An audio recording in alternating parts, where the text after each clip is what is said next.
Bir de salam. Bugünkü dersimiz responsive dizayn olacaq. Birbaşa dərsimize keçək.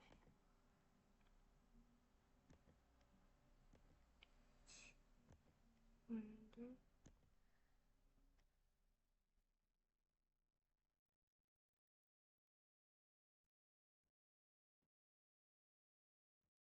Bunun altında qalıb.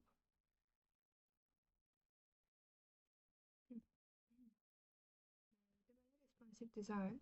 Ümumiyyətlə, responsivlik nə deməkdir? Responsivlik odur ki, bizim yazdığımız layihə, proqram, səhifə, web səhifə olsun, yəni nə yazırıqsa, o bütün ekranlara uyumlu olsun. Yəni bütün ekranlarda uyğun şəkildə dizayn pozulmadan biz onu görə bilək. Yəni mən bir səhifə yazmışamsa, onu həm mobildə görməliyəm, səliqəli şəkildə, yəni həm planşetdə, həm də ki, laptopda. Hətta bəzi proqramlar var ki, onlar böyük monitorlarda açılır, böyük monitorlar üçün yazılır. Məsəl üçün, o bank yerlərində görürsünüz, növbə proqramları var. Bax, onlar böyük monitorlar üçündür. Deməli, responsive dizayn olmasa nə olar? Responsive dizayn olmasa, biz ekranı kiçiltdikcə mətn oxumaq çətinləşir. Sonra scrolllar var. Burada scrolllarımız, məsələn, bu normal scrolldur. Bir də var, ekran kiçildikcə burada aşağıdan scroll əmələ gəlir ki, sağa sola eləmək üçün. O, hər hansı bir web səhifədə həmin scroll varsa aşağıdan. Deməli, bu səhifə yaxşı yazılmayıb və səhifə daşmaq üzrədir. Daşma, keçən dəfə də dedik, overflowdur. Elə bil ki, ekrandan kənara çıxır. Bəzən biz onu hidden edirik, yəni gizlədirik bəzi yerlərdə. Amma hidden eləmək elə də yaxşı praktika deyil. Sonra responsive dizayn olmayanda bizim bu butonlarımız, məsəl üçün, yaxşı kliklənmir. İstifadəçi də bizim səhifəmizi bəyənmir və nəticə olaraq işimiz yaxşı alınmır. Ümumiyyətlə, responsive dizaynın əsas hissələri hansılardır? Birinci, təbii ki, verdiyimiz ölçülərdir. Fluid ölçülər deyilir buna. Fluid ölçülər, yəni axıcı ölçülərdir ki, hansı ki, ekranın ölçüsünə uyğunlaşa bilir. Bunlar, məsəl üçün, faizdir, view height'dır, view width'dir, M-dir və rem-dir. Yəni, biz əslində pikseldən istifadə edirik.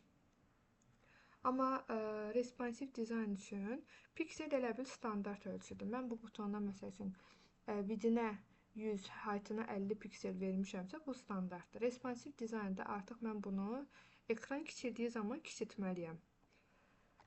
Və biz keçən dərs Flexbox keçdik, hansı ki, kartların ekranda düzülüşünü, yəni kartların, elementlərin, şəkillərin ekranda düzülüşünü təmin edirdi ki, yan-yana düzülsün, alt-alta düzülsün. Məsəl üçün, hal-hazırda bunlar yan-yana düzülübdür, çünki ekran böyüdür. Burada 3 dənə kart var. Hal-hazırda bunlar yan-yanadır. Amma bizim ekranımız kiçildiyi zaman bu avtomatik olaraq artıq biri aşağı düşəcək, sonra da ikisi də, üçüsü də alt-alta olacaq.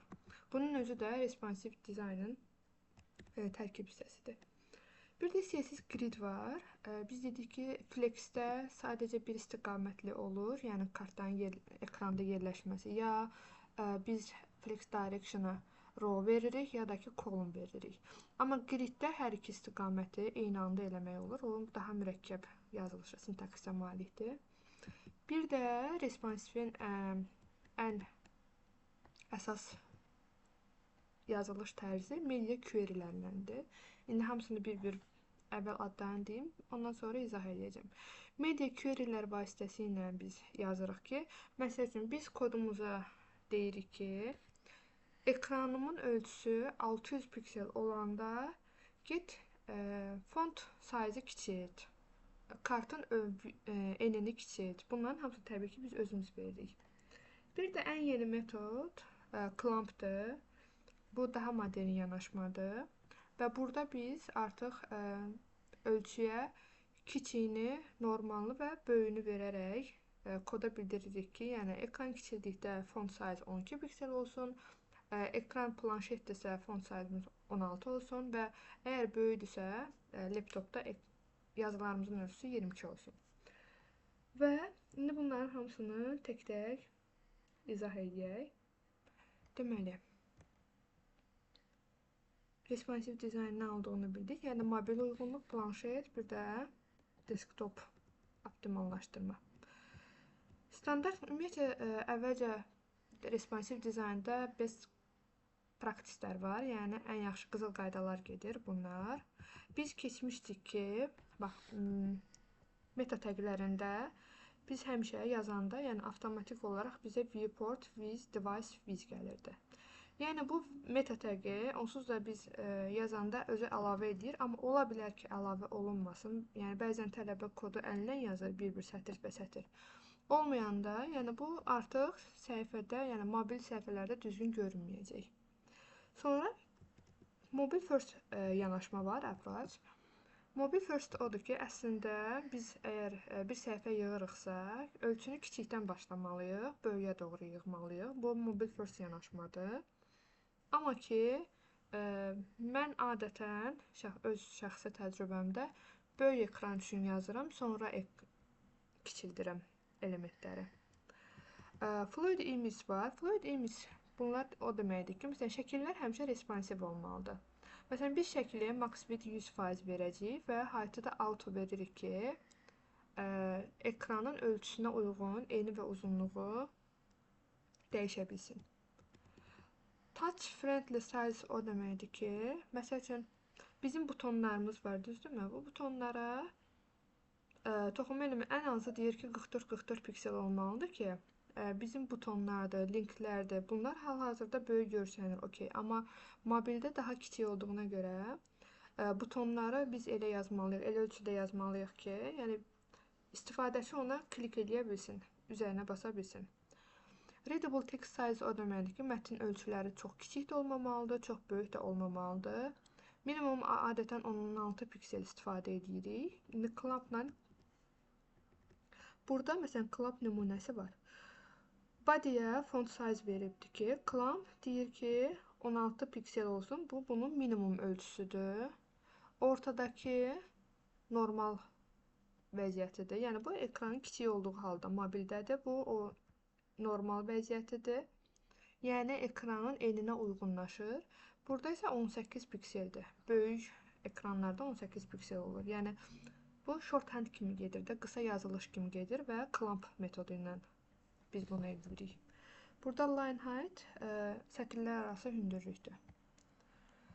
Sonra relative unitslər var. Hansı ki biz sabit ölçülər ilə işləyirdik. İndiyə qədər piksel ilə işləyirdik. Amma bundan sonra daha yaxşı olar ki, düzdür, bunları öyrəşənə qədər çox istifadə eləmək lazımdır ki, harada faiz lazımdır, harada EM, RAM, bunların hamısını praktika edərək öyrənəcəyik. Ona görə biz ilkin hallarda piksellə işləyirik və pikselləri biz media query'lərindən rahat şəkildə kiçildib böyüdə biləcəyik.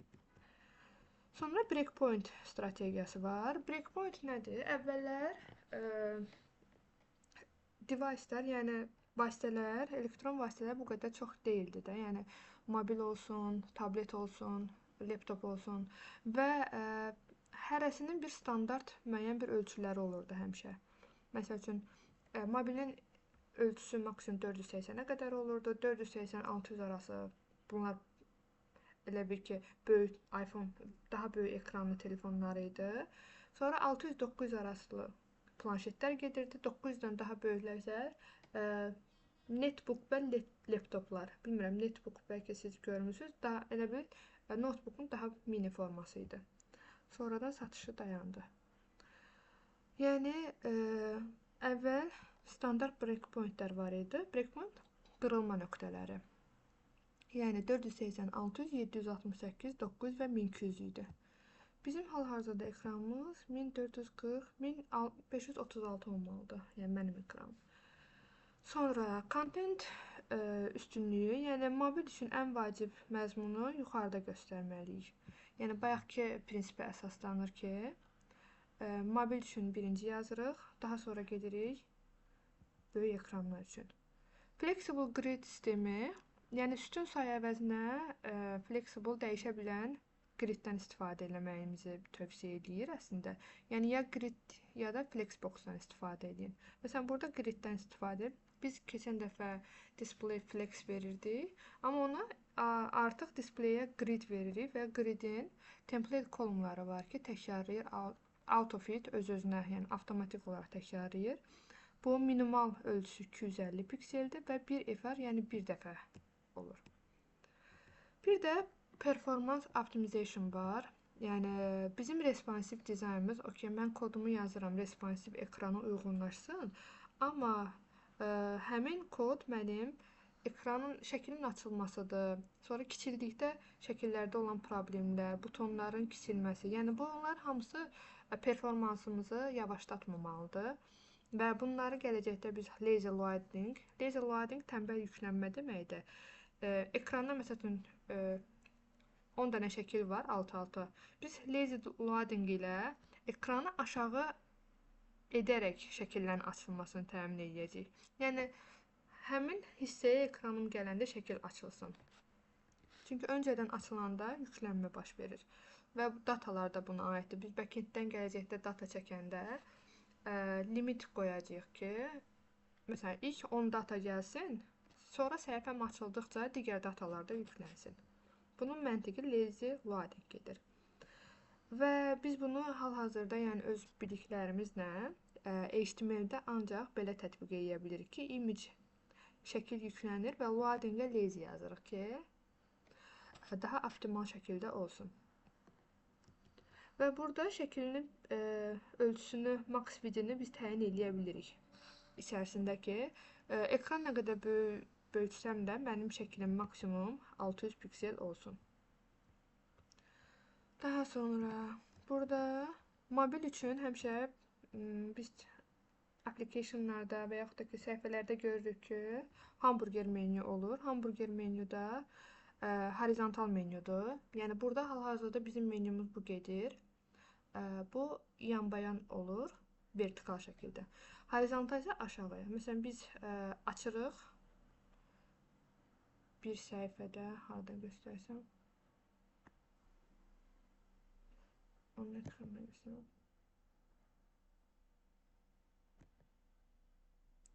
Buna basmaq istəyəm.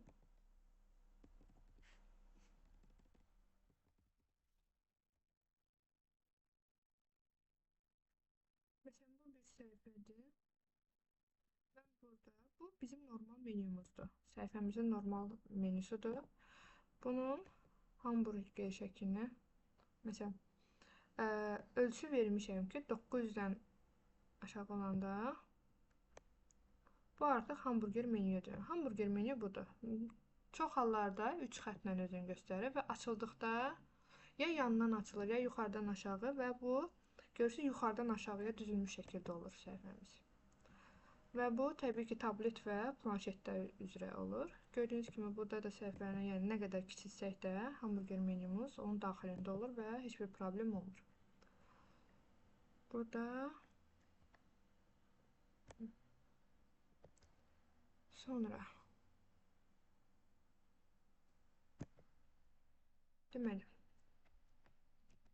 sonra biz təbii ki test eləməliyik. Testi necə edirik? Hal-hazırda əlimizdə olan inspektlə eləyəcəyik. Inspektlə bayaqki kimi səhifəni kiçildirik, böyüdürük. Hansı ölçüdə qırılma nöqtəsi olur, hansı ölçüdə şəkil daha düzgün yerləşmir, butonlar daha yaxşı görsənmir. Onların hamısını test edərək baxacağıq. Yəni burada qısa xülasəsi var. Mən sizdən soruşacaqlarım, yəni bu üzrə gedəcək ki, qızıl qaydaları, yəni responsivin qaydalarına hansılar aiddir və nəyə görə? Bunları bir-bir izah elədik. Breakpointlər dedik ki, qırılma nöqtəsidir. Biz onu adətən media query'lərdə istifadə edəcəyik. Və bu deməkdir ki, yəni bu nöqtədə artıq dizayn dəyişir. Yeni stil qaydaları yaz. Yəni sənin şəklinin böyütürsə, onu kiçilt. Burada həmin qırılma nöqtələridir ki, hansı ekranlara uyğundur ölçüləri. 480 pikseldən kiçiklər, kiçik mobil telefonlar üçündür. 480-600 arası normal mobil telefonlar. Sonra planşet, planşetin də kiçik böyüyü var və desktopun da kiçiyi və böyüyü var. Qırılma nöqtələri. Bizim yazma ümumiyyətcə responsivlikdə media queryləri @media ilə yazırıq. İşarəsi media max biz veririk. Max biz o deməkdir ki, maksimal ölçümüz 480-ə qədərdir. Burada maksimal biz 600-ə qədər. Belə ikili ara yazırıqsa, məsəl üçün, planşetdir, bu portret. Yəni, bu planşetin düz halıdır. Bir də landscape halı var ki, yana çevrilmiş halı. Bunu da biz burada təyin edə bilirik. Məsələn, media minimum biz 600-760 arası. Deyir ki, minimumu 600 olsun, maksimumu 768 arasında. Burada biz hansısa dizaynlar verməliyik bu bəzəkli mürtəzələrin içərisində. Məsələn, font size verə bilərik. Hətta istəsək şəkillərin, butonların ölçüsünü kiçildirik. Desktop minimumu 900-dən, böyük laptoplar isə minimumu 1200-dən başlayır. Bu media querylər dedim ki, yəni normal hal-hazırda bizim edəcəyimiz üsul media querylərlə olacaq ki, bunun özünün max bizi, minimum biz, range aralıqla istifadə etmək olur. Bir də orientasiyası var. Max biz bildiyimiz n-dir. Yəni ekranın eni, kartın eni, butonun eni, enini bildirir. Əgər max biz yazırıqsa, yəni bu deməkdir ki, ekran bu dəyərdən kiçik və ya bərabər olanda stili tətbiq elə. Yəni max biz 600-ə qədər, sən əgər font size-ını 500, font size-ını 15-16 piksel vermisənsə, 600-ə qədər o yazılarının ölçüsü 16 piksel olaraq qalacaq. Ondan sonra onun böyümə və kiçilmə ehtimalı var. Yəni tək font size-a getmir. Məsələn, mobil hissədə rəngləri dəyişmək olur, animasiyalar da vermək olur. Hətta elə olur ki, böyük ekranlarda şəkillər var, amma siz istəyirsiniz ki, kiçik ekranda şəkillər olmasın. O şəkilləri də biz display none eləyərək, yəni həmin ölçü daxilində, bax bu ölçü daxilində mürtəzələrin arasına yazaraq tətbiq edəcəyik. Minimum bizdə o deməkdir ki, yəni ekran bu dəyərdən böyük və ya bərabər olanda stilimi tətbiq elə. İki aralığı bayaq izah elədik. Orientasiya isə ekranın şaquli, yəni düzünə və ya yan çevrilmiş halda olmasına görə təyin edilir. Onu da @mediadan sonra orientation yazıb, landscape yazaraq qeyd edirik. Ümumiyyətlə, media query yazma qaydalarına keçsək, bayaq dedik ki, mobil first yanaşma tövsiyə olunur. Amma yenə deyirəm, mən böyük ekrandan başlayıram adətən. Məsəl üçün, konteynerimiz var. Burada padding veribdir. Bu mobildən başlayıb. Paddinglərin marginləri həmişə çalışırıq ki, kiçik ölçülərlə verək. Çünki indiyə qədər fikir vermirdik. Məsəl üçün, 50 piksel verirdik. Marginə böyük verirdik ki, kartlar arasında məsafələr böyük olsun. Amma responsiv dizaynda o ciddi boşluqlar yaradır. Sonra xüsusən mobildə daha kiçik vermək lazımdır. Burada görürsünüz, paddinginə 10 piksel veribdir, konteynerimizin paddinginə. 600, minimum 600-ə qədər olanda 20 pikseldir. 900-dən yuxarıda isə 40 piksel verir. Desktop first yanaşma isə bu köhnə üsuldur. Mənim yazdığım üsul. Əvvəlcə desktop üçün yazılır. Yəni desktop dediyimiz böyük ekran üçün hal-hazırda yazılır. Bunda artıq siz böyükdən başlayırsınız. Konteynerin böyük max biz veririk. Necə ki, indiyə qədər biz verirdik. Max biz veririk ki, konteyner nə məntiqidir? Məsələn, mən bunu konteyner məntiqi ilə yazmışam. Yazıların bütün hər şey ortadadır. Max biz 1440 vermişəm böyük ehtimal. Sonra planşet max biz 900-ə qədər, mobil isə 600-ə qədərdir. Canlı nümunəni göstərsəm, məsəl üçün, ekran ölçüsünü dəyişdirin və elementi görün. İndi hal-hazırda burada ekranın ölçüsü 1536. Baxın. Deməli, ekranın ölçüsünü dəyişəndə, onsuz da biraz bayım.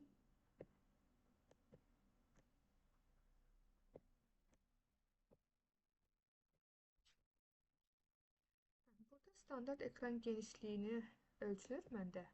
1042, buradan da görürük ki, 1042-dir. Və bizdə artıq 900-də qırılma olmalıdır. Bura baxırıq. Yəni həmişə inspektlə yoxlayırıq. Burada ölçü kiçilir getdikcə və 900-də artıq biz ona elə bil flex direction'ımız row idisə, column veririk və alt-alta düşür. 600-900 arası heç bir dəyişiklik olmur. 600-də kiçilməlidir.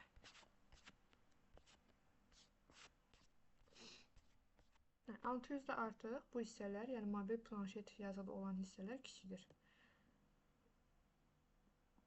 Responsivliyinin harada qırılma nöqtəsi olduğunu belə yoxlayırıq.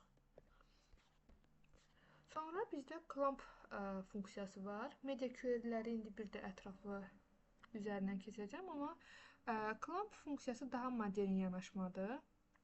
Yəni yeni kodlarda bu yanaşmanı görmək olur. Burada necədir? Əvvəlcə minimumu göstərir, sonra ideal ölçü, sonra isə maksimum dəyərlər arasında dinamik ölçü təyin edir. Yəni 3 parametr qəbul edilir bildiyimiz kimi.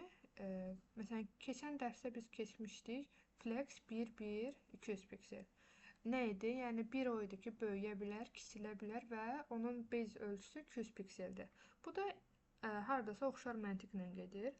İlkin ölçüsü minimumdur, ortada yazdığımız ideal ölçüdür. Yəni istənilən dəyər veririk ki, viewport vahidlərindən istifadə olunur ikinci hissədə. Bu view width və view height'dir. Və maksimum dəyər. Sintaksisi belədir. Minimum, ideal və maksimum.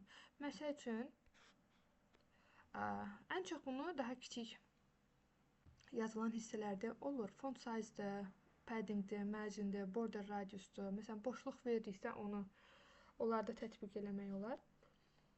Font size üçün ideal seçimdə əslində, yəni bir-bir media query'lərdə hamısının font size'ını yazmaq əvəzinə bir dəfə belə yazırıq ki, font size clamp 16 piksel, 4 view biz və 24 piksel. Yəni 16-24 arasında ekran ölçüsünə görə özü dəyişəcək avtomatik olaraq. Bu vizidir, genişliyidir. Məsələn, bir kartınıza siz 200 piksel verirsiniz, kiçik ölçüdə. Ekran böyüyərsə 800 olsun və yenə deyirəm 200-800 arasında ekrana uyğun şəkildə özü dəyişəcək.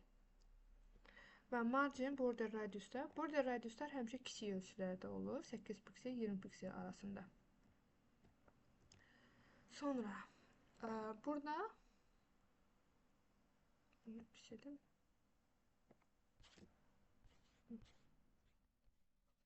bayaq dediyi fluid tipografiya var, yəni axıcı yazı deməkdir. Bu mətin, məsələn, ekran ölçüsü, bu mətnin ölçüsü ekran genişliyinə görə dəyişir. Hal-hazırda böyük ehtimal 24 pikseldir. Mən ekranı kiçiltsəm, o, yəni ən kiçik ölçüyə qədər 16 piksel olacaq.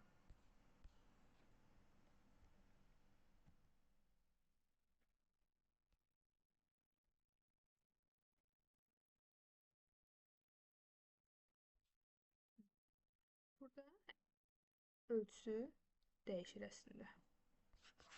Nə deyirəm, kiçik ölçülərdə fərqi hiss eləmək rahat olmur. Ekran genişliyinə görə dəyişir. Bu responsiv konteynerimizdir. Bu da clamp ilə ölçülür. Məsələn, 200 piksel, hal-hazırda 200 pikseldir. Və böyüyəndə artıq 600-ə qədər böyüyür. Bir də var adaptiv padding. Adaptiv padding də odur ki, yəni ekran ölçüsünə görə paddinglərimizi biz adaptasiya olur, uyğunluğu özü təyin edir. Burada paddinglər, padding nə idi? İçəridən olan boşluğu idi. Yəni yazının ətrafından olan boşluğu ekran ölçüsünə görə özü təyin edəcək. Sonra bunlar da bizim clamp anlayışı idi. İndi keçək Flexbox-a. Əslində keçən dərs biz Flex'i izah elədik. Sadəcə olaraq bir də üzərindən gedəcəm. Çünki responsivlikdə Flex'in də yəni böyük rollarını demək istəyirəm. Flex nə idi? Flexbox ümumiyyətlə Flexible Box Layout-dur. Yəni açılışı belə gedir. Dəyişə bilən qutu strukturu. Yəni bir layout sistemidir, hansı ki, layout sözünü yəni öyrənin, yadınızda saxlayın, çünki çox istifadə edəcəyik. Elementləri sətir və ya sütun və ya deyir, çünki eyni anda olmur. Yəni one directionaldır, bir istiqamətlidir. Sətir və ya sütun istiqamətini düzəltməyə imkan verir. Responsive dizayn üçün güclü alətdir. Biz nə etmişdik? Ana konteynerimizə display flex vermişdik ki, konteyneri flexə çevir. Flex konteynera çevir. Ki, yəni sənin içərisində childlar olanda onlar sənə uyğun olaraq yerləşməlidirlər. Sənin ölçün necə kiçilirsə, ya ölçünü daraltdıqca içərisində olan child elementlərin, bunlar yazı ola bilər, mətin, yazı, şəkil, butonlar, kartlar, bunları sənə uyğunlaşdır, ana konteynerə uyğunlaşdır. Flex direction nə idi? Biz verirdik ki, sətir və ya sütun olduğunu bilsin. Row reverse və column reverse var idi. Bunlar tərsinə. Harda reverse varsa bilin ki, olduğunun tərsinə çevirir. Flex wrap isə nə idi? Sığışdır. Yəni no wrap yazanda ekranda aşağı düşmürdü. Amma wrap eləyəndə isə biz ekran kiçiltdikcə bizim kartlarımız bir-bir aşağıya doğru düşməyə başlayırdı. Və düşəndə də aşağıda bərabər ölçüdə yer tuturdu. Wrap reverse də yenə deyirəm, tərsindən düşür. Justify content əsas oxda düzülüşü idi. Əsas ox dediyimiz nə idi? Yəni main axis. Əsas ox o idi ki, flex direction-a baxırdıq. Əgər row-dur, sətir üzrədirsə, sətir üzrə düzülüşü təmin edirdi. Flex startda başdan başlayırdı, centerdə mərkəzdə idi, enddə sonda idi, space between-də arada məsafələr eyni olurdu, around-da isə kənardan boşluqları eyni olurdu. Align item isə, əgər mən sətir üzrə vermişəmsə row, align items artıq digər oxa nəzərən baxır. Yəni yuxarıdan aşağıya baxır. Yuxarıdan aşağıya da burada da eynidir. Flex start, center, flex end. Sadəcə burada fərqli stretch və baseline var idi. Baseline centerlə məntiqi hardasa eynidir. Amma stretch isə yəni ox boyunca dartırdı sənin elementini. Bir də gap. Gap elementlərimiz arasında olan boşluq idi. Məsələn, burada konteyner üsul nümunəsi var ki, display flex vermişik, çünki bizim ana konteynerimizdə. Flex direction-a row və ya column verə bilərik. Burada wrap verəndə elementlər sıra dəyişdirir. Justify content center verəndə əsas oxda mərkəzləşdir deməkdir. Əgər align item center verirsə, kəsişən oxda mərkəzləşdirir. Bu da gap. Gap-dəki 20 piksel verilibdir. Və bunun flex grow shrink var idi. Grow böyütmək idi, shrink kiçiltmək idi. Base isə əsas ölçü idi. Onun qısa yazılışı 1-1-300 piksel idi. Yəni bir dəfə böyüyə bilir, kiçilə bilir ekrana uyğun və normal ölçüsü də 300 pikseldir. Bizim burada yazılış tərzimiz at media yazıb ki, max bit 600-ə qədər olan ölçüdə artıq mən istəyirəm ki, mənim mobil üçün row yox, column olsun. Nəyə görə? Çünki mənim ekranımın ölçüsü kiçilir. Sən onu sətir boyunca düzəltsən, ekranıma yerləşməyəcək. Mən istəyirəm ki, bu ölçü daxilində flex konteynerımın baxıram. Burada göstəricilərin propertilərinə hansı uyğun gəlməyəcək. Row olan, məsəl üçün, mənim dizaynımı poza bilər. Row-nu gətirirəm, dəyişirəm ki, column olsun. Yenə deyirəm, responsive dizayn yazmaq üçün əvvəlcə sizin hazır bir HTML strukturunuz olmalıdır. HTML strukturu olandan sonra ya mobil, ya da desktop. Yəni, mən desktop üçün yazıram. Hazır dizaynı yazırıq, yəni böyük ekran üçün dizayn yazırıq. Hamısını yazıb qutardıqdan sonra artıq keçirik onun responsive dizaynına. Onu da necə eləyirik? Ya birbaşa qırılma nöqtələrini nəzərə alaraq yazmaq lazımdır. Sadəcə olaraq qırılma nöqtə elə hissələr olur ki, məsələn 600-də yox, 700-də qırıla bilər. Artıq ona ayrıca tək bir kod yazmaq lazım olur. Burada flex item-a 1-1-100% veribdir. Nəyə görə 1-1-100% veribdir? Burada 1-1-300 vermişdi. Artıq görür ki, ekranın ölçüsü kiçilibdir. Mən ona 600 budur, 300 də budur. Yenidə 300 verə bilmərəm. Faiz o deməkdir ki, yəni tam genişlik olduğu ekran ölçüsünü bütünlüklə geniş şəkildə tuta bilsin. Məsələn, həminki ölçü budur. Bu bunun kodlarıdır da. Elə bir ki, wrap veribdir deyə element 4'ümüz aşağı düşübdür. Buradan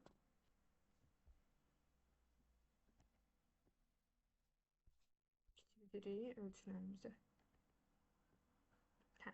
Artıq ikinci düşdü. 900'də düşdü. 600'ə qədər məncə belə olacaq. Riski azaldıq. 600'dən aşağıda artıq kolum verdiyinə görə bu elementlərimizin qutuları sütun şəklində düzüldü. Və beləcə də qalır. Çünki mobildə sütun şəklində olmalıdır. Sonra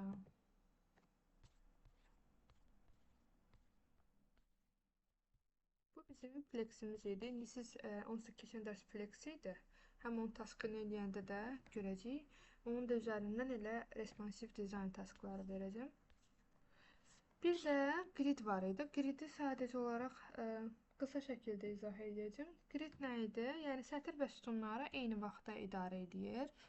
Ümumiyyətlə responsive dizayn üçün ən güclüsü budur. Sadəcə olaraq biraz məntiqi və yazılışı biraz çətin olur. Autofit və min-max funksiyaları ilə, yəni tam avtomatik olaraq responsive layout yaratmaq olur.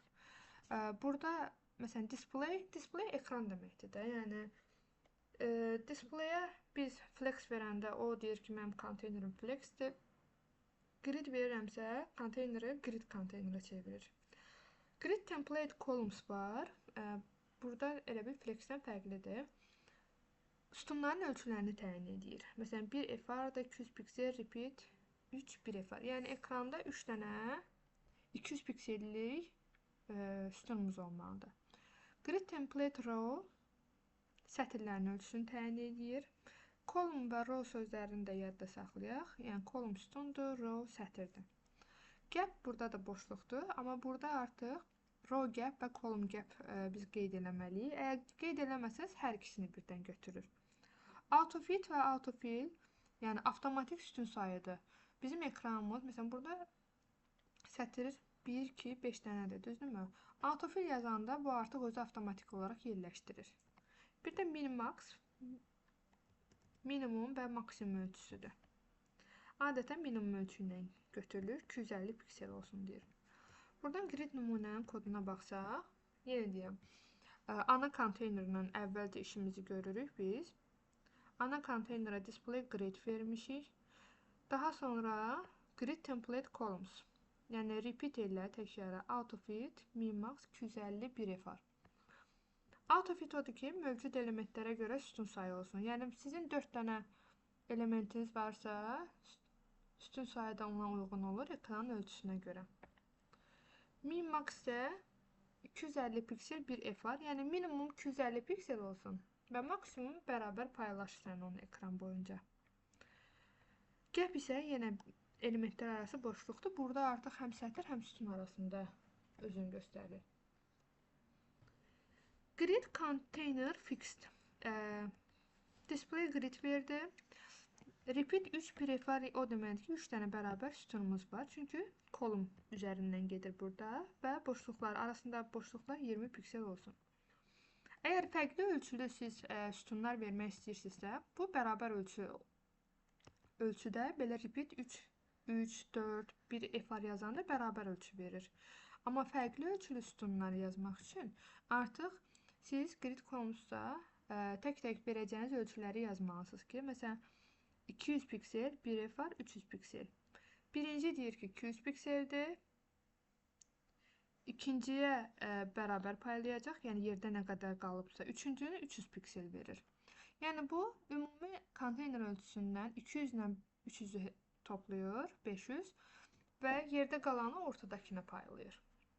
Bu, fərqli ölçülü sütunlar üçündür. Responsive griddə isə grid responsivdən yenə display grid yazırıq. Bu mobil ölçü üçün artıq grid template columns 1. Çünki mobildə heç vaxt sütunlar 2 olmur, tək-tək. Yəni yuxarıdan aşağıya doğru olur.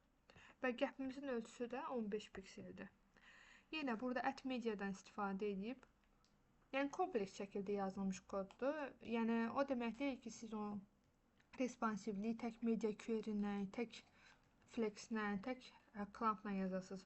Yəni hər bir şeyi harda istifadə eləməyi praktika eləyərək öyrənirik. Burada minimum biz 600 pikseldə grid responsivi yazıbdır ki, yəni planşet üçün 2 sütun olsun. Yenə deyirəm, harda bir ifar görürsünüzsə, repeat varsa, o onu bildirir ki, bizim həmin say qədər sütunumuz var və bərabər ölçülüdür. 900 pikseldə artıq deyir 3, yəni minimum ölçüsü 900 olanda 3 dənə sütunumuz olsun. Ekranımız böyüdükcə artıq 4 sütun göstərəcək. Burada bu avtomatik responsivdir. Məsəl üçün, ekran ölçüsünə görə sütunların sayı. Burada gördüyümüz kimi 6 dənə yerləşir. Ekranı kiçiltdikcə artıq onlar 4 dənə, sonra 3 dənə, 2 dənə, belə-belə tənzimləyir ki, mənim ekranımın ölçüsünə uyğun olsun və daşma baş verməsin. Buradadır.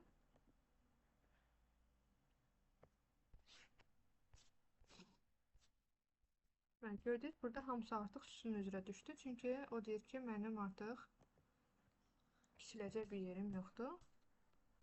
Bu grid idi. Gridin yazılışı və onların propertiləri biraz çoxdur.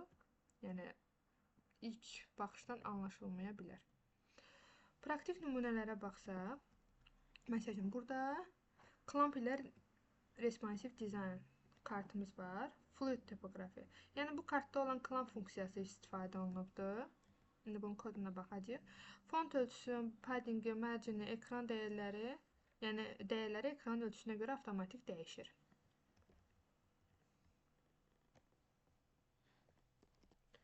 Bunun koduna baxaq.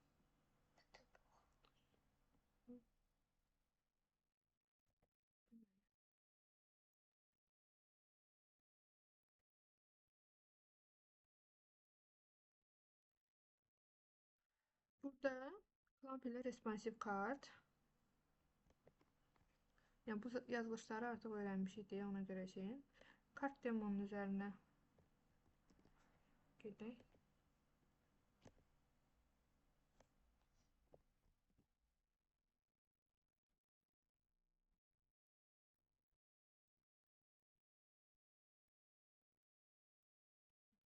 Baxın, burada məsələn üçün width 100% veribdir. Height-a clamp veribdir. Yəni, uzunluğuna. Minimum 150 pikseldir, 25 view bizlə və 200 piksel. Yenə deyirəm, bu daha modern yanaşmadır, amma çox anlaşılmır. Yəni, tələbələrdə çətinlik yarada bilir clamp üsulu. Ona görə adətən biz media querylərdən başlayırıq. Məsəl üçün, burada yenə deyirəm, baxın, bütün dizayn yazıb özü 957 sətr bizim CSS-imiz var, düzdürmü? Yazandan sonra artıq biz onu inspektdə yoxlayırıq və inspektdə yoxlayanda harda nə kiçiltmək lazımdırsa onlara bir-bir baxırıq. Məsəl üçün, burada nav listimiz var idi. Flex direction-ı dəyişib, kolumdan, row-dan koluma keçirib. Nəyə görə? Sütun boyunda olsun deyə. Sonra, elə bir ki, bəzəkli mötərizənin içərisində bir dənə də yenidən stilləri yaradırsınız. Burada sadəcə, yəni media query arasında olmadan yazılır, çünki standart ölçüləridir. Amma media query-nin arasında yenidən həmin hissələri bir-bir yazırsınız ki, hansını kiçiltmək istəyirsiniz. 600-dən kiçik olanda, məsələn, burada clampla yazıbdır. Font size'ları yenə deyirəm, clampla yazmaq daha yaxşıdır ki, hər dəfəsində dəyişməyəsiniz. 900-dən böyüklərə grid template üzərindən gedibdir. Bəzi yerlərdə flex 1 var. Yəni, kompleks yazılmış bir koddur ki, hamısını göstərə bilək. Animasiyaları biz keçən dərsdən bilirik. Add keyframes-lə. Sonra bunlar onun kodudur. Burada nümunələridir. Bu Flexbox ilə kart layoutdur. Kartımızdır. Bu grid-ləndir. Hansı ki grid-lə yazılıb 4 dənə kart var. Media query-lərlə yazılıb. Bunlar kombinasiya və responsiv naviqasiyadır bu. Hansı ki mobil üçündür də, yəni yuxarıdan aşağıya. Əslində normalda bizdə yanda düzülür. Böyük ekranlarda. Bu bizim responsiv dizaynımız. Qısacası, yəni bütün device-lərə, device deyim, ekran ölçülərinə uyğunlaşmadır. İndi buna bir də Visual School-dan baxacağıq ki, nəyi demədik, nəyi dedik. Anlaşılan, anlaşılmayan hissələr varmı? Başa düşürsünüz ümumiyyətcə?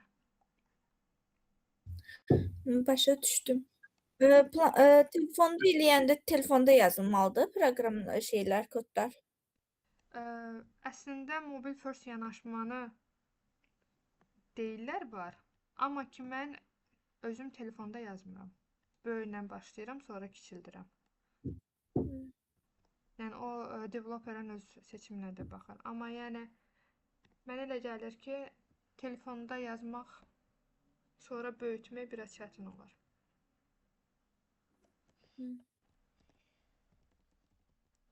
Məsələn, media query-lərdir də. Media query-lər elə adam var minimum bizlə yazır, eləsi var maksimumla yazır. Yenə deyirəm, hər developerin artıq öz seçimi, öz yolu olur ki, mən kodumu belə yazım. Baxın, burada media query-lər, ümumiyyətlə responsivlik deyəndə ağlı ilk gələn media query-dir də. Çünki flexdir, griddir, clumpdır, bunların hamısının yəni özünün fərqli xüsusiyyətləri var. Amma responsivlik deyəndə elə sizdən sual verəndə media query-lərlə başlayıb digərlərinə keçid edə bilirsiniz. Sintaksin burada göstərib ki, medianın type bayaq dedim, landscape, portrait ola bilər. Medianın kiçik ölçüsü və böyük ölçüsü. Bir də şey yaza bilirik medialarda, all, print, bir də screen. Yəni bəzən biz ekranımızda bir yazını çap eləmək istəyirik, düzdürmü? Amma çapda o yazılar kiçik çıxır. Məsələn, ekrandakı yazı, bunun ölçüsü 16 pikseldir. Amma mən bu ekranı çap eləyəndə ekranın ölçüsü, yazının ölçüsü daha kiçik.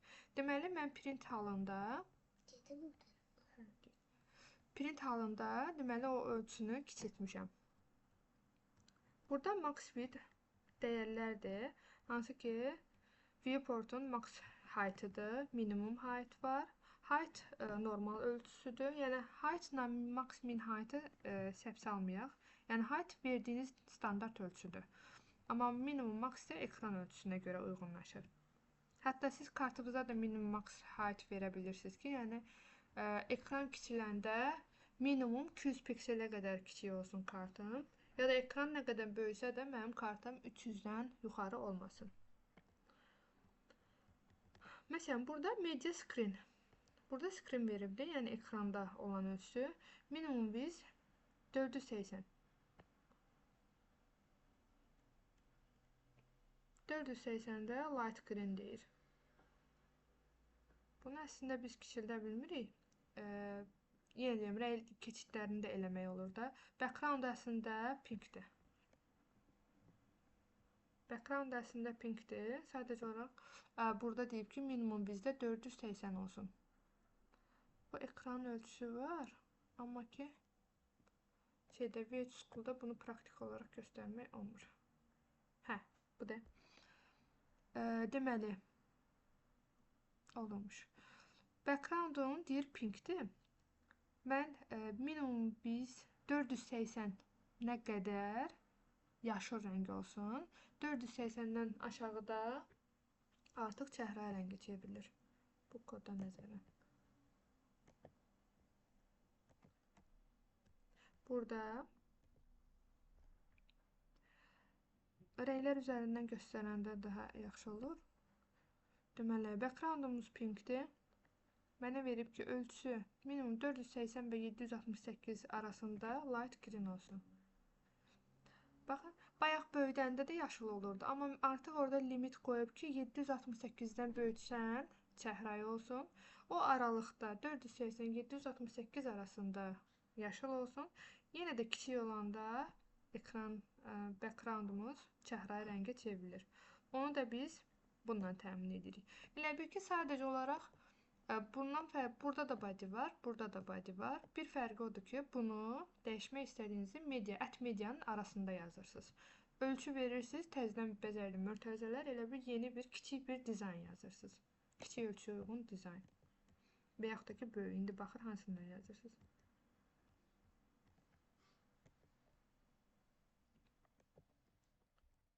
Burada device'lərdir.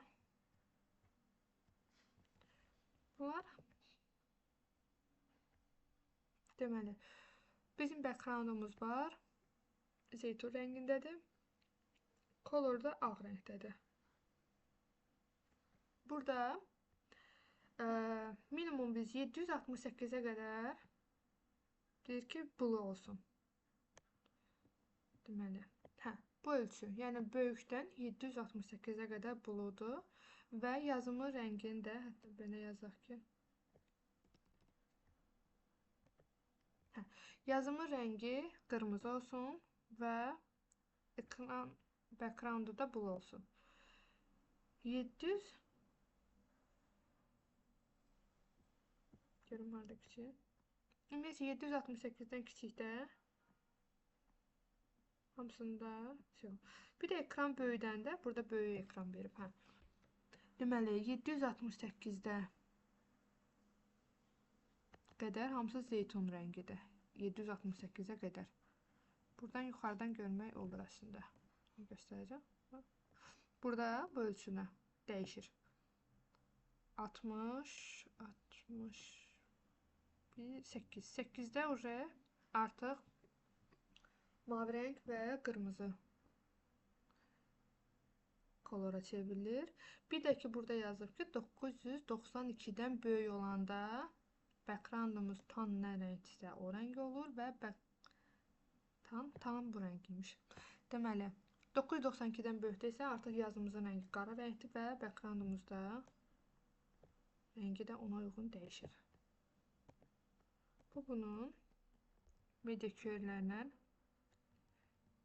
növü. Yəni sistematik qəbul olmuş layout da bu cürdür. Böyük ekranlarda adətən 4, 3 və ya 4 kartın ölçüsü. Ortadakı, yəni planşetdə, kiçik ekranlarda isə bir dənə olur.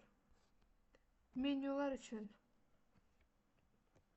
burada yazılıb. Buradan da hazır kodlara baxıb götürmək olar, məsəl üçün. Sizin bir dənə navbarınız var, burada görürsünüz, navbardır da. Onları URL-lərin arasında yazıbdır, A təqləri ilə. Bu bizim H2, P-imiz və P. Burada artıq Flex Direction-a column verir. Görürsünüz, sətir neçədə? 600'də. 600'də artıq onun düşür, row yox, column olur. İndi gələcəkdə biz bunu hamburger edəcəyik və bu gizlənir. Hamburger menünün üzərinə klik eləyəndə bizdə belə bir menü açılmış olacaq. Ya da ki, yanından gələcək. Yəni, bayaqki web səhifədə göstərdiyim kimi. Sonra elementləri gizlətmək də olur. Məsələn, hansısa bir ölçüdə display none eləyəndə həmin elementi artıq gizlətmiş olursan. Məsələn, bəzi web səhifələr var, orada şəkillər hero section'da böyük şəkillər olur. Biz onu gizlətmək üçün istəyirik ki, görünməsin də. Burada neçədə ölçü? 600'dən. Max biz 600'ə qədər həmin yazı görsənmir.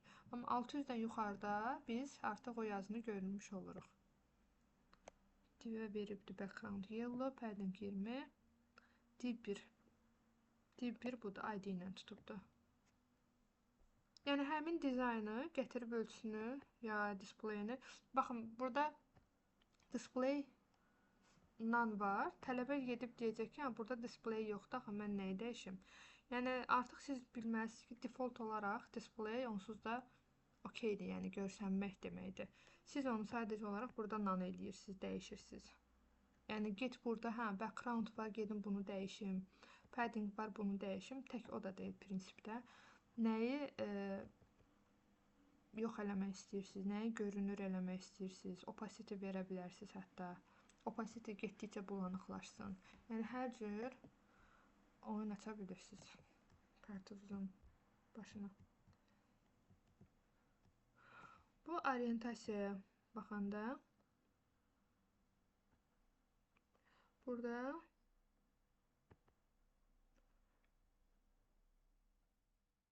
All screen və and orientation landscape. Böyük ekranda artıq light blue olur. Kiçiklərdə yaşıldır, böyükdə isə light blue olur.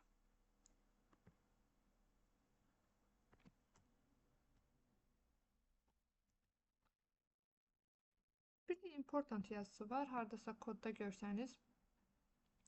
Bu important yazısı o deməkdir ki, sən məndən öncə harda nə yazmış olursan ol, yəni bu animation varsa əgər, ya transition varsa, onların hamısı yadından çıxart. Mən burada nə vermişəmsə, o olmalıdır. Important vaciblik deməkdir. Yəni həmin hissəni tətbiq elə. Burada məsəl üçün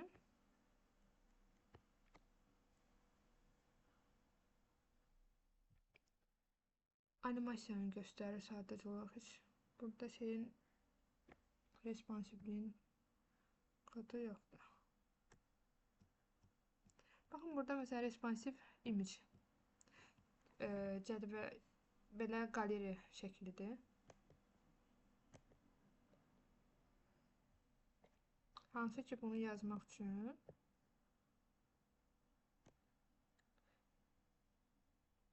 Flex'dən istifadə edibdir. Siz də belə qaleri düzəldəcəksiniz. Yəni müxtəlif şəkillər olacaq.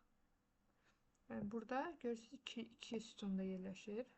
Burada artıq böyüdükcə 4 sütunda yerləşir. 1, 2, 3, 4. Böyük ehtimal kiçildəndə. Və lap kiçik olanda da artıq şəkillər tək-tək gəlir.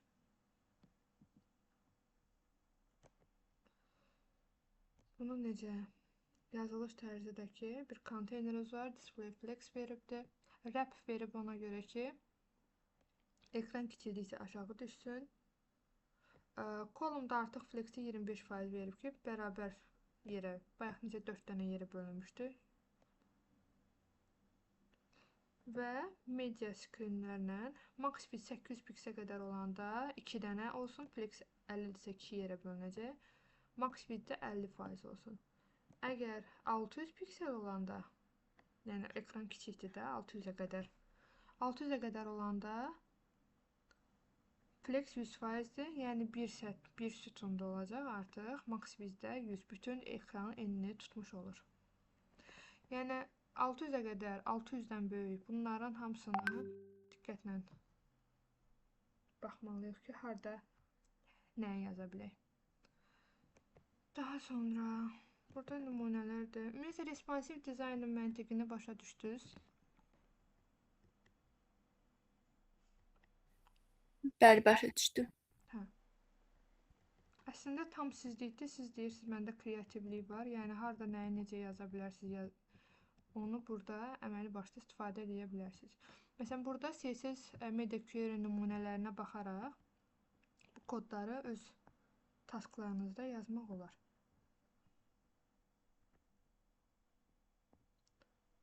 Burada bu menyudur da, horizontal menyudur. Yenə deyirəm, JavaScript keçəndə artıq bu menyunun açılıb, bağlanması, biz onu tənzimləyəcəyik.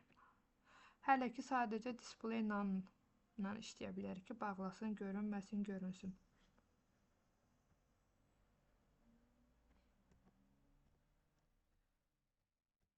Sonra bizim, deməli biz demək olar ki, CSS-i qurtardıq artıq. CSS-dən də bir şeyimiz qalmadı. Bizdə deməli nə olacaq? Taskı indi versəm, digər tasklarınızla üst-üstə düşəcək. Sadəcə olaraq keçən dəfə demişdim, düzdür, Figma-dan dizayn yığacağıq. Narahat olmayın, buna az vaxt verməyəcəm, çünki əməli başda işləməlisiniz də burada. Bu responsivliyi çox rahatdır. Nəyə görə rahatdır? Çünki belə də görəndə, baxanda artıq görürsünüz ki, ekranlar, hər bir sectionlar 2 yerə bölünübdür. Bu tərəfdə şəkil var, bu tərəfdə yazı var. Eyni ilə digərləri kimi. Sadəcə olaraq burada display flex vermişsinizsə, kolon verirsiniz. Ya da ki, yenə deyirəm, bəzi yerdə, məsəl üçün onu tətbiq eləyin ki, ekran kiçik olanda artıq bu şəkil görünməsin. Display none olsun. Yəni, mobil versiyası tamamən sizə qalmış bir şeydir. Bu, böyük ekranda olan versiyasıdır. Görürsünüz, ekran ölçüsü nə qədərdir? 1440, 1024.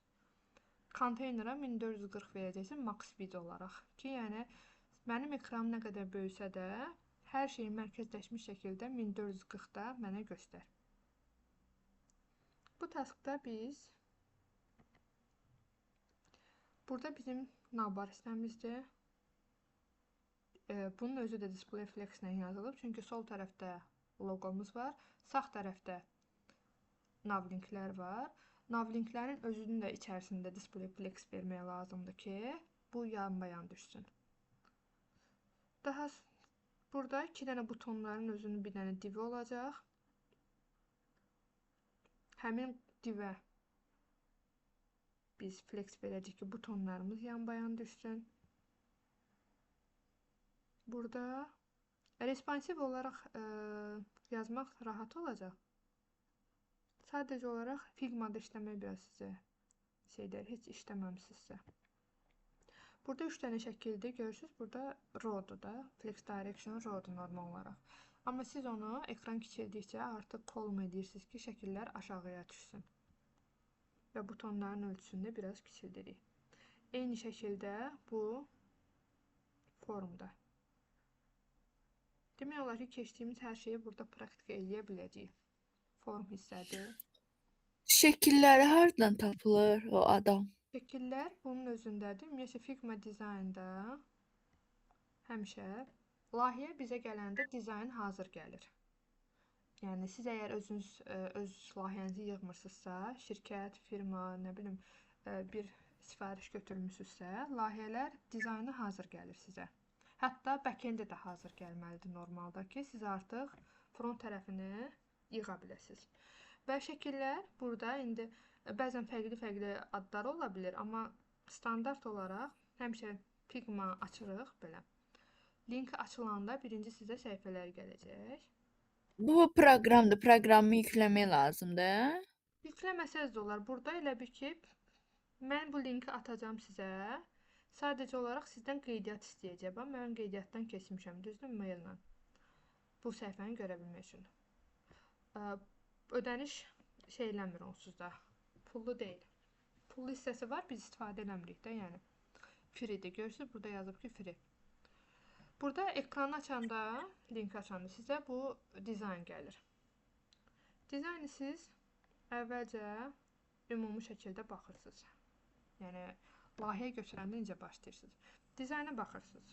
Öz beyninizdə qrafik şəklində qurursunuz. Neçə hissədən ibarətdir.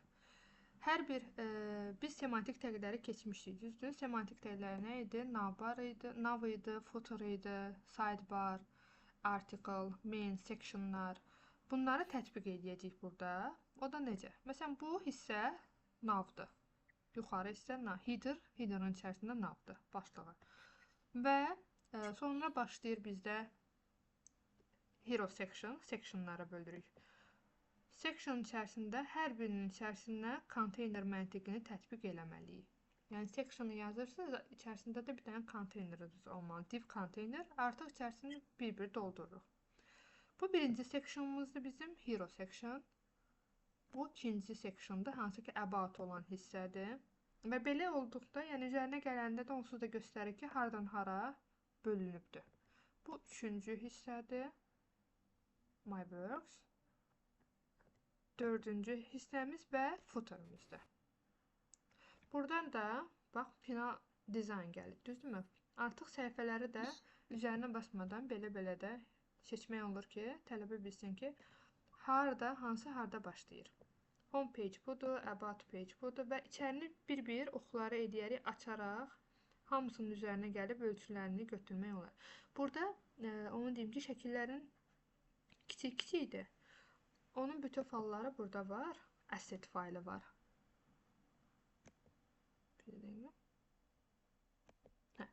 Asset faylı ya image faylında olur burada sol tərəfdə ya da assetdə olur. Assetdə bizim istifadə edəcəyimiz rənglər var. Hansı ki bu rəng kodlarını biz buradan götürə biləcəyik. Buradan da olmayanda bəzən vermir. Bizdə bu proqramı yükləyərsiniz sizdə Colorzilla. Rekordda yazım. O ekranda haradasa hansısa bir rəng görmüsünüzsə, onu tutub sizə rəng kodunu verir.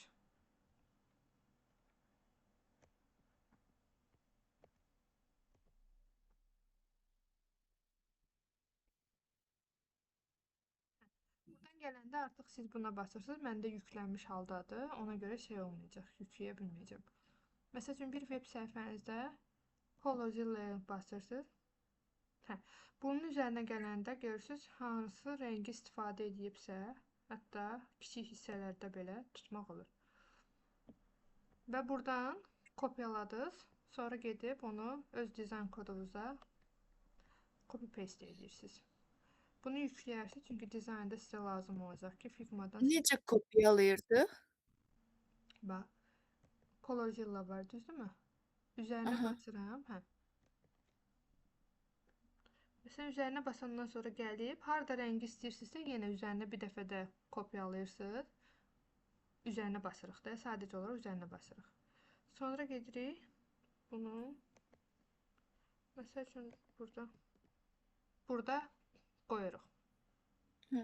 Yəni, buna istəsə color yazın da, yəni qabağıma. Məsəl üçün belə bir şey. İndi bunu biz şeyin içərisində yazmamışıq deyə götürmür. Okey. Burada məsəl üçün qoyduq, həmin rəngi istifadə elədik. Bu Colorzilladır, yəni rəngi götürə bilirsiniz. Extensionlar olduqca mən sizə deyəcəm, yükləyərsiniz, yəni hansılar lazım olur. Burada məndə çoxlu şeylər var, prosta lazım olduqca deyirəm. Məsələn, burada biz bu rəngi tutmaq üçün, okey, gəlirik bura. Bunun kodunu götürürük. Buradan bəzən özü götürmür, siz baxıb da yaza bilirsiniz. Ola bilər ki, üzərinə basanda götürməsin. Çünki Figma dizaynlar bəzən icazə vermir də, onu kopyalayasınız. Amma üzərində kodu yazılır. Məsələn, RGB 344049 ya da ki, DS222 831. Bunu götürüb yaza bilərsiniz. Bəs burada kodları harada yazılır? Bu da mouse'la göstərirəm. DS222 831. Ya, option kodu yazmaq üçün, səhifəni düzəltmək üçün. Option kodu siz yazırsınız. Haraya yazıram? Burada. Burada yazmırıq ki. Option kodu gedirik VS Code'da təzə fayl açırıq. Folder açırıq bir dənə. Adını təzə bir dənə ekranımızda tam elə ilk dəfə də yazacaqsınız deyə bir dənə folder açırsınız burada. Praktik olaraq göstərim. Məsəl üçün Figma Design açdınız, düzdürmü? Görsənir ekranda. Budur. Bəli, görsən. Ekran doludur. Sonra gedirsiniz VS Code'a. Elə bir sağ kliki basıb, burada New Window var ya da Visual Studio Code. Yəni yeni bir folderda işləmək istəyirsinizsə. Sonra Open Folder'dan gedib həmin desktopda folderinizi tapırsınız. Figma Design. Burada artıq hazır var. Buradan tapdıq. Okey. Bu bizim tərtəmiz bir folderimizdir ki, heç bir şey yazılmır, düzdür? Burada artıq biz index.html, sonra style.css, script.js. Yenə deyirəm, bunların adlarını özünüz qoya bilərsiniz. Sadəcə qəbul olunmuş yazılış tərzləri bunlardır. Faylları belə... Script jestdə nə yazırıq? Nə? Script jestdə. Hə, script.js-i mən avtomatik olaraq yazdım. Bu sizə lazım deyil, JavaScript kodudur. Siz hələ HTML CSS-lə keçəcəksiniz. Hə. Əlim öyrəşibdir. Deməli, indeks HTML-də gəlirsiniz, nidanı basırsınız. İş gedir deyə götürmədi bizə dəqiqə. Buradan çıxaq.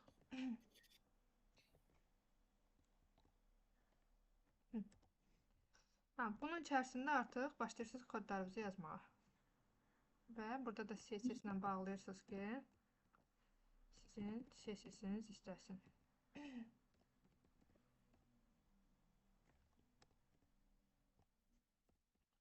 Bağlaya bilsəm.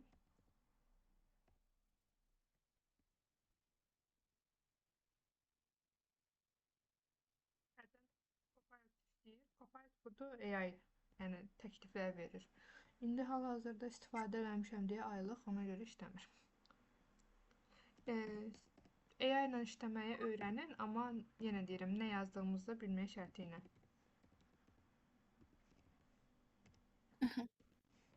Bunu bağlayırsınız, sadəcə olaraq kodlarınızı yazırsınız. Bu sizin olur Figma Design yazacağınız bir folderiniz. Sonra şəkilləri necə götürürdük, onları izah edeyim. Burada məsəl üçün şəklin üzərinə gəlirik. Buradan çıxın.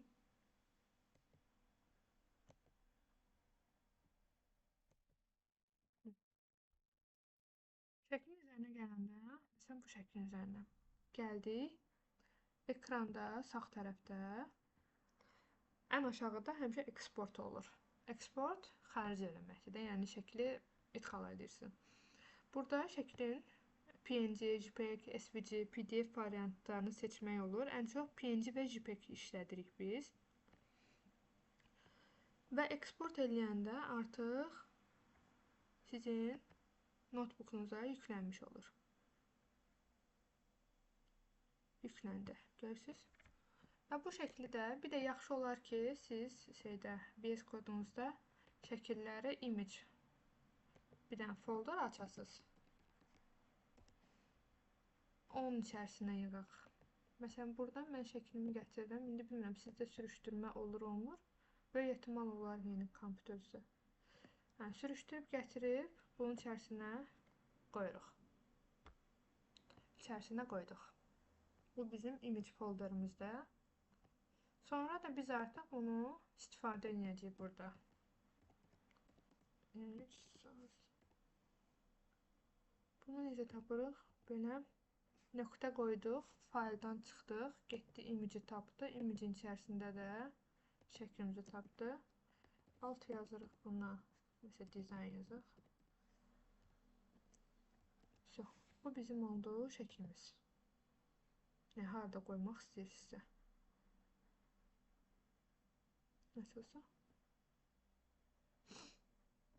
Gördünüz, şəklimizi yüklədik bura. Rahat bir şəkildə. İndi o birisiləri yazanda bu rekorda baxıb yazarsınız.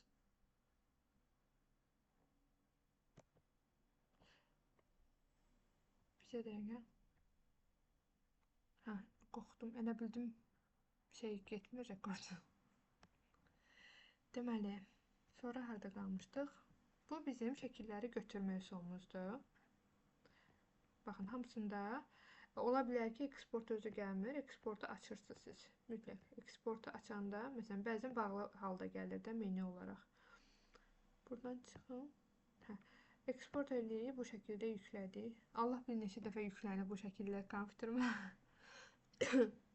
Bu şəkilləri yükləyirik, istifadə edirik. Yenə deyirəm, bunları bütöv şəkildə götürək ki, çünki kiçik-kiçik də verir, baxın belə kiçik-kiçik.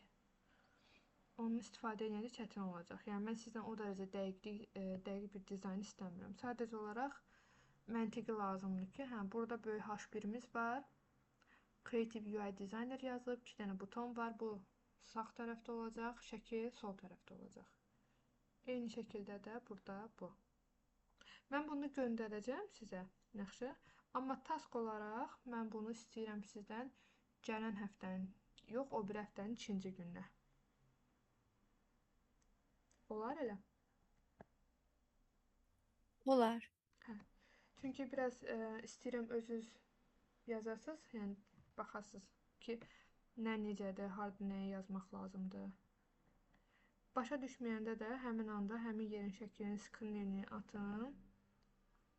Baxaq. Burada məsələn arxa fonda blur var. Blurlaşdırıbdır.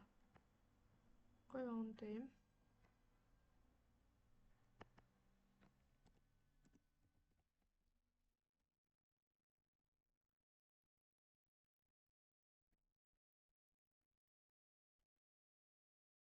Blur.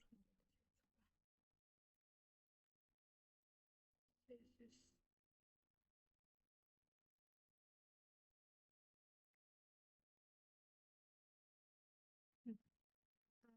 Blur yəni arxanı bulanıqlaşdırmada blur metodudur. Deməli bizim şəkillərimiz var 3 dənə.